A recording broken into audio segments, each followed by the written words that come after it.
Hi, good afternoon, good evening, and good morning. 12 o'clock noon, high noon here on the East Coast. Thanks for joining us for another edition of Up to Speed Live. Going to be getting some updates on the storms that really wrecked the Midwest yesterday and how we are keeping our customers connected when they need it most.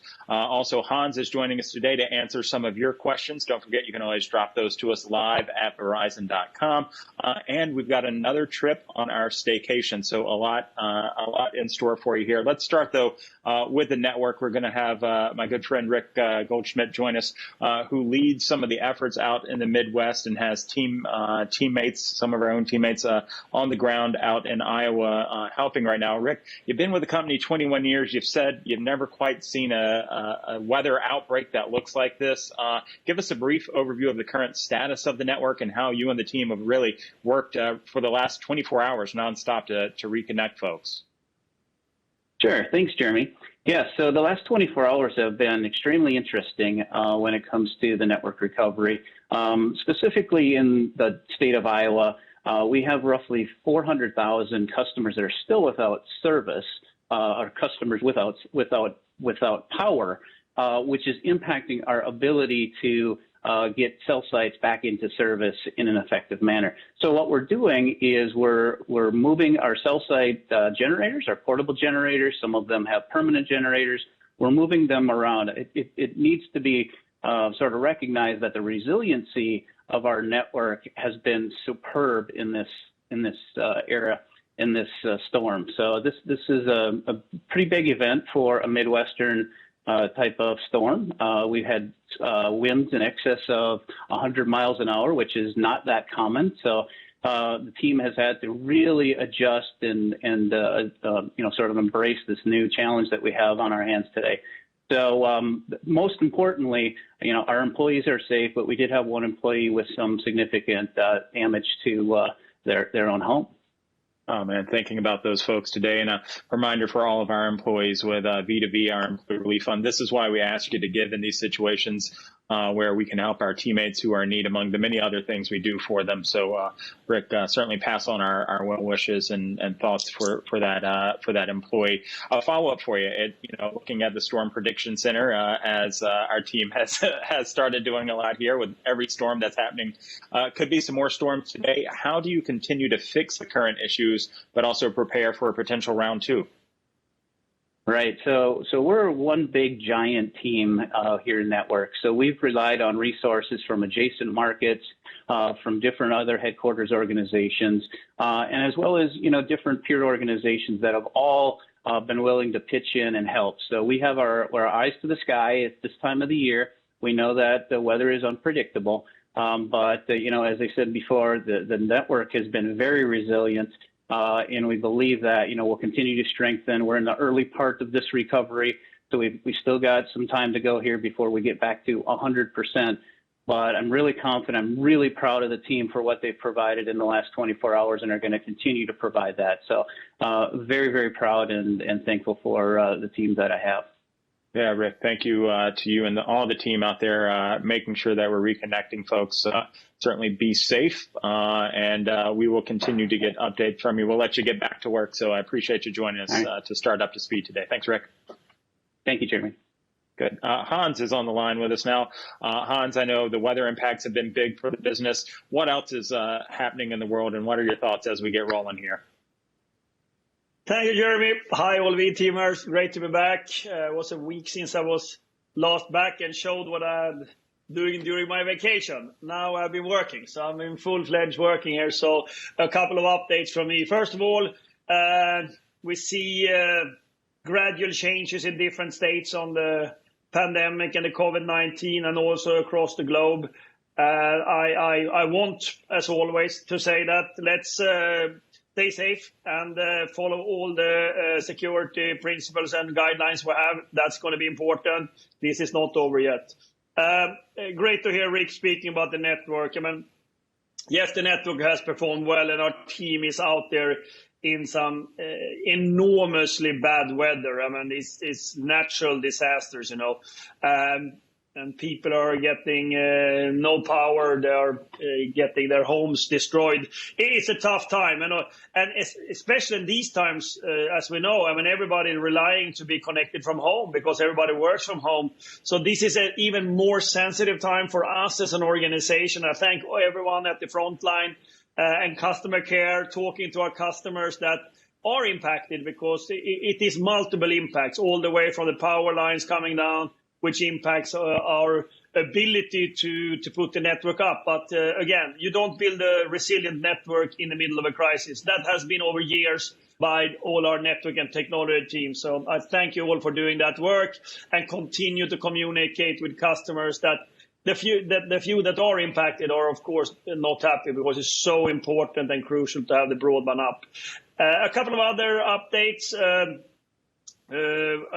Christy was on the call yesterday on the Up to Speed, talked about how we extend the phase 3 of return to office, make it clear that we have a lot of field operations engineers out there doing a great job every day, and continue with our engagements there, and our employees in our stores doing enormously important work with our customers. And then we now roll the return to office to the beginning of next year. Just seeing that the phase 3 that we have is so important to actually get the right sort of mitigation to this pandemic that seems to be biting quite hard in the United States at the moment. So we had a long conversation about it in the executive team. I think that was important to come out with that message. Other things that is happening, I mean, when it comes to our social impact, we just announced that we're part of the New York City Jobs Council, which is the largest corporation in New York, committing to recruit 100,000 of the most vulnerable from the Black community, Latino community, Asian community. Together, we should make that easier to get them into the workplace, especially important in these times. Another thing, when it comes to the racial injustice that we are continuing to work with, and it's not going to go away. We just need to see that we are even doing better as a corporation. I have now started reaching out to all of these organizations, as you remember, that we donated our money to, both for understanding how the money will be used, which we, of course, are having a good conversation about, but also listening to these organizations that are so embedded in these injustices and what's happening across the country, and to listen to them. What more should we do as a corporation? I had one call today, I want another tomorrow with the presidents of these organizations. So that goes on. Everyone needs to listen a lot. And I'm listening all the time, listening to these leaders, what they are seeing on the ground and what they think large corporations should do. And whatever I learn, I will bring back to our team to see that we are executing on. So that's important. Finally, last week was a couple of announcements that I am really proud of. I was alluding a little bit. There's going to be a great announcement later in the week. And of course, the 5G mobile edge compute with Amazon is a big deal. It's a super big deal. We have our technology team that has built something that we are the only one in the world that has built. It took them 1.5 years. We have now 2 sites live, and we will have 10 by year end. We are absolutely in the forefront of the most complicated, but also rewarding technology. So I'm so proud of them. But not only that, then we have the whole business team, Verizon Business Group, with Tammy in the lead, that not only did the announcement, but of course worked with customers, now start using it.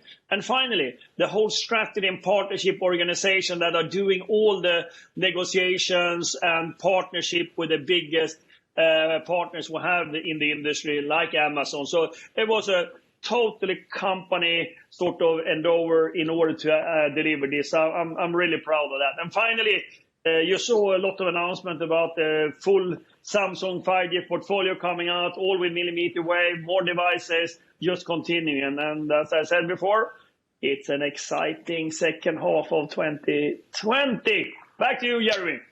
Awesome. Thank you, Hans. I appreciate all those updates. And that's leads me right into our Q&A today. So thanks to everybody who sent stuff in. You're going to continue to do that, like I said, live at Verizon.com. I want to start, though, with a question from Sandra Brown, who's part of our Verizon Business Group out in Colorado Springs. She sent in this video question for you, Hans. Let's roll it. Hi Hans, this is Sandra Brown. I'm an account manager in a healthcare and insurance vertical, and I'm kind of curious what the business and technology strategy might be for 2021. Will Verizon continue in the acquisition of companies and technologies that complement our current services and solutions? Thank you. Thank you, Sandra, for the question. I think when we came out from the fourth quarter, me and Matt, our CFO, communicated to the market that we see a great opportunity in our Verizon Business Group, and that we're going to invest in that area all the way from our back office systems to being able to scale products, but also to acquire companies. And BlueJeans is, of course, a great example of something we bought. We are continuously looking into are the things that are fitting into our portfolio to support the growth of Verizon Business Group and how they can support our customers. There's nothing concrete on the table right now, but Tammy and our team are working diligently to see that we're going to partner and we're going to acquire. And let's see if we find something that fits in to what our customer wants in Verizon Business Group, and then we'll come back with that. Good. Thank you for that. Next question here from Janine Harris on the legal team in Ashburn, Virginia, talking about the work-life balance with students going back to school. What guidance, support, advice can you offer to employees who have school-age children at home as they attempt to balance a full workday with homeschooling in some situations? Yeah, I've talked about this before. This is not an easy. We have been trained in one way of living and working, and you go to work and you work there, you come home and you take care of the family, and the family goes to school if you have children in school age. That has changed dramatically in this pandemic, and some of you cannot even go to work because you need to do it. I think we all need to, first of all, show respect to that situation, that we all are in different situations. It also means that we probably need to work in a little bit different, putting efforts in different hours of the day. All of that, we just need to respect and be more dynamic how that is working in order to cope with the challenges that we're faced with in private and at work. And I think that if we understand that and share best practices, I think it's possible to do, and we have to do it because we both need to see that we attend our children for sure, and especially if they're home. And as well have the work to be done. So that combination requires that we need to be innovative. We need to talk to our colleagues and tell this is a situation, maybe we can do this here and I can do it a little bit different here. And communication will be important so everybody understands that we all have different circumstances for working from home. And I hope that we have learned a lot the first 6-7 months of this pandemic. How to deal with it. It's not easy.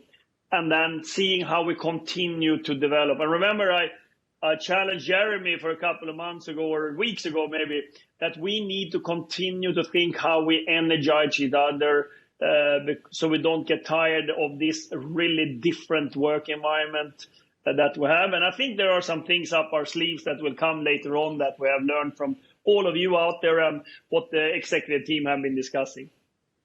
Good. Yeah, a lot of folks definitely thinking about that as they figure out ways to work, including our folks who are on the front line as well. A lot of good questions coming in about growth and what we can do new in business here for you, Hans. This comes from James on the Reading team over in the United Kingdom. What's the growth strategy outside of the U.S.? Where do we have to look forward to in the international space to ensure that we're keeping pace with our rivals and our competition there? First of all, we can say that Verizon Consumer Group is a US-based business, and that's really a focus on that. However, Verizon Business Group have a good global footprint and a lot of global customers that they need to attend. And as we're developing with our customers in the US and scaling with products, those products should be available for our customers globally as well. And that's how we should do even more business internationally. And then we have Verizon Media Group, of course, which is a totally global business that has activities in all the countries, many countries across the globe. They are continuing to develop the products in order to be stronger in many countries, and we will continue to do so. So there is an international expansion plan.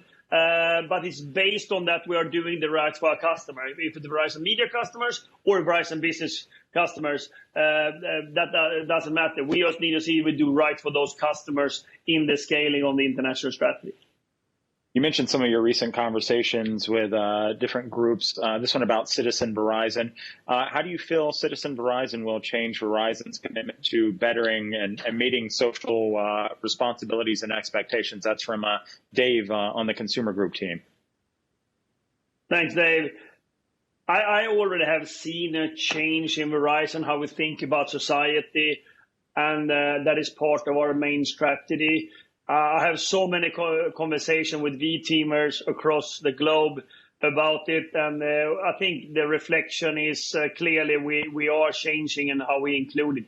The Citizen Verizon is a good way to explain what we're doing and how it's connected to our strategy. And I think that will make it much easier for us to articulate for partners, colleagues, industry, shareholders, etc., which is important for them to understand where is our focus for society, how do we leverage our company to do the right things in our communities, etc. And that's why I think it's so important that we took this next step from having the four stakeholders in our strategy to have the Citizen Verizon. Good. Final question for you here today comes from Jennifer Smith in Philadelphia, who is on our live source team. Let's roll that video question for Hans.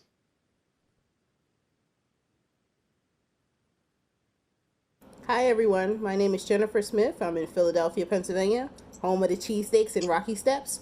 My question is, could we get some peer-to-peer programming where the higher-ups of the company would mentor someone in a position that is at the bottom of the hierarchy chart?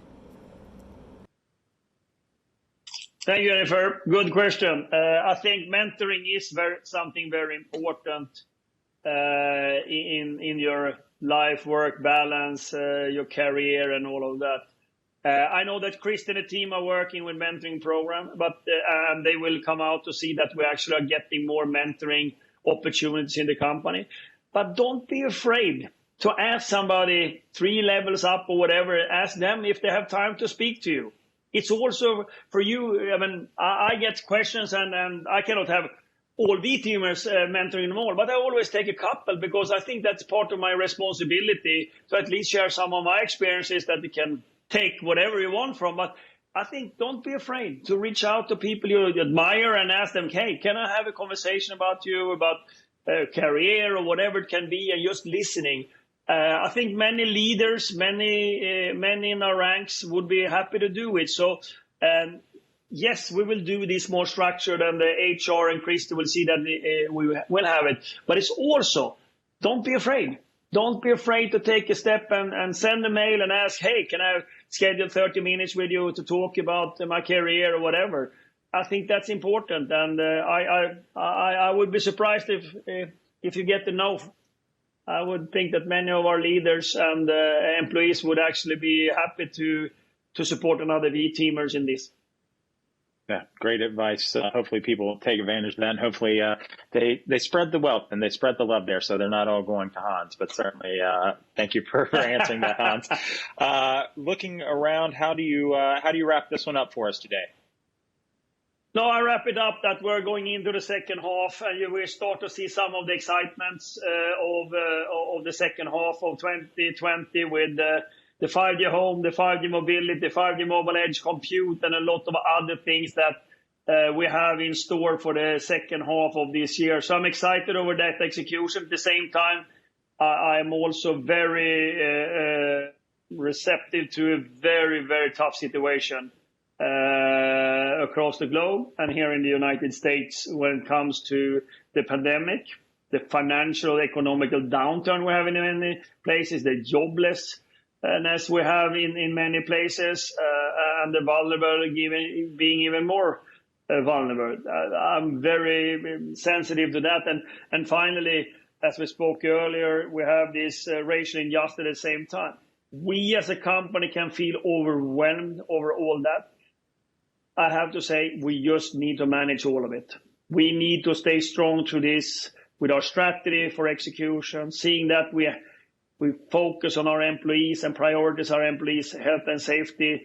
We work with our customers that have financial impact. And then, of course, we continue our conversations around racial injustice, seeing that we are doing everything we can do as a corporation. And whatever ideas you have, we should do more or not, bring it to us. We definitely have all our ears open, and we're not having all the answers. And that we said from the beginning. We're here to listen, take actions, and making this situation much better. So we're on the start of a journey here. So a lot of challenge at the same time, a lot of excitement at the same time. Very different from a normal year, I have to say. But as V-teamers, we stick together, and then I think we will do it well together. And rely on your friends and your colleagues. Good, Hans. Thank you so much for all the advice. Hans will be back with us scheduled Monday. So get those questions in live at Verizon.com. A lot of good stuff, Hans.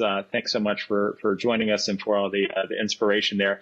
Next, we want to end today's Up to Speed with a look at Andy's next stop on staycation into one of my favorite towns, Kansas City. Andy, take it away, my friend. It's a beautiful day to hit the road, a beautiful day to stay home. Why not do both? Could we do both? I have always wanted to travel the country just like you and talk about all the wonderful things our network can do. So let's make the best of these quarantine days. 6 feet apart, we might as well stay. Would you be mine? Could you be mine? My staycation neighbor. Won't you please be my staycation neighbor? Hello, neighbor. Our staycation road trip takes us to Mr. Mahomes' neighborhood, land of the Super Bowl champs, Slow Cook Barbecue, and Superfast 5G. Now, did you know Kansas City is also home to a national museum dedicated to old toys and miniatures? And that is no make-believe. The museum boasts the world's largest collection of fine-scale miniatures and antique toys. Now, if teeny tiny toys aren't your thing, how about a few giant ones? Just outside Kansas City's Art Museum lie 4 of the world's largest badminton birdies. Each birdie is 18 feet tall and weighs 2.5 tons. All right, let's play a little digital badminton as we get to know Kansas City a little more with our V-teamer, Cody Biermeyer.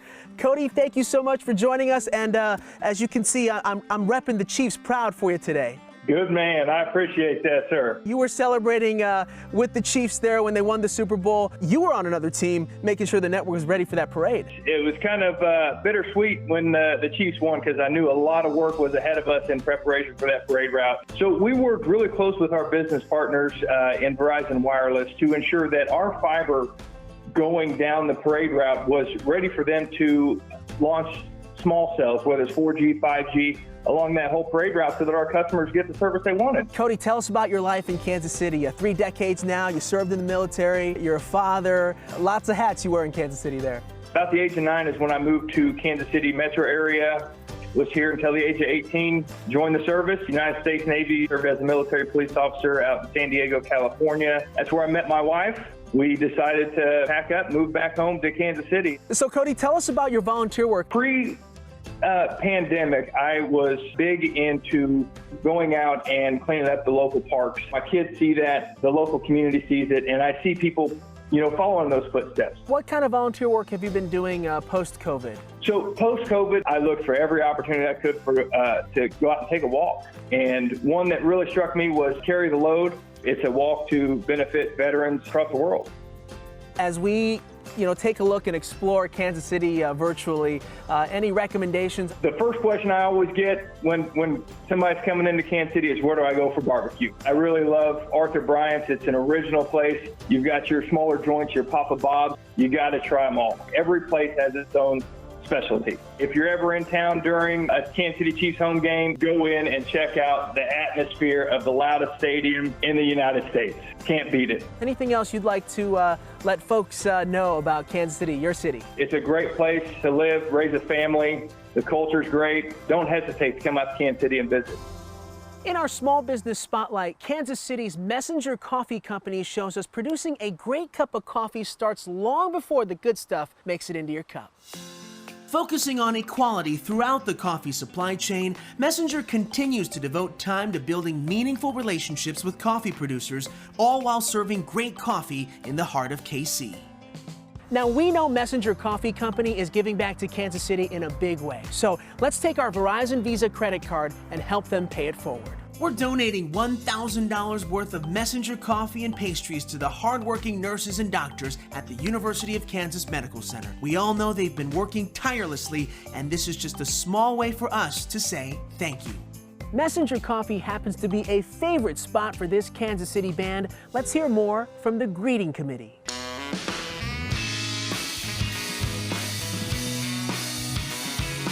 I'm Addie Sartino. I'm the lead singer of the Greeting Committee, and I'm living in Kansas City, Missouri. The Greeting Committee is indie pop music you can cry to. I want people to feel understood and to feel supported when they listen to our music.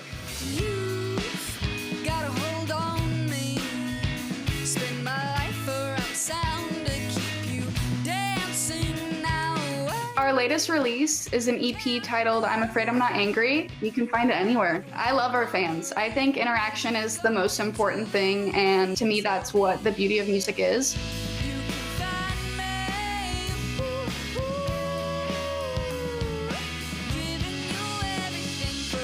My favorite venue we've played has to be Record Bar, which is about a 500 capacity venue, and it just feels very intimate. Or I would say Uptown Theater, which is where our most recent hometown show was. I always say as soon as our previous hometown show is done, I start planning the next one instantly. It's my favorite thing to do when I go to bed at night is just dream up these beautiful shows. For Uptown, no one knew that would be the last physical concert they'd attend for a while. And so to reflect on that being the last night of togetherness is just beautiful.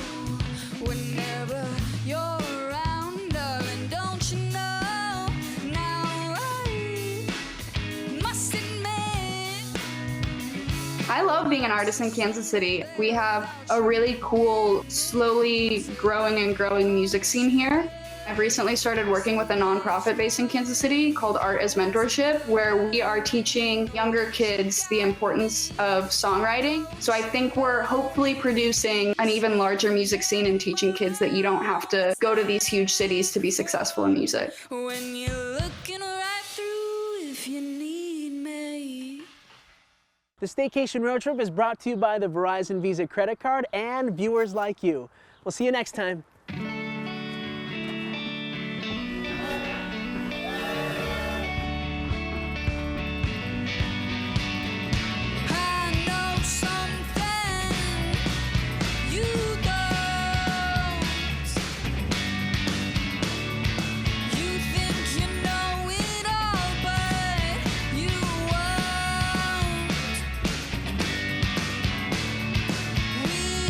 Speak these days like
song.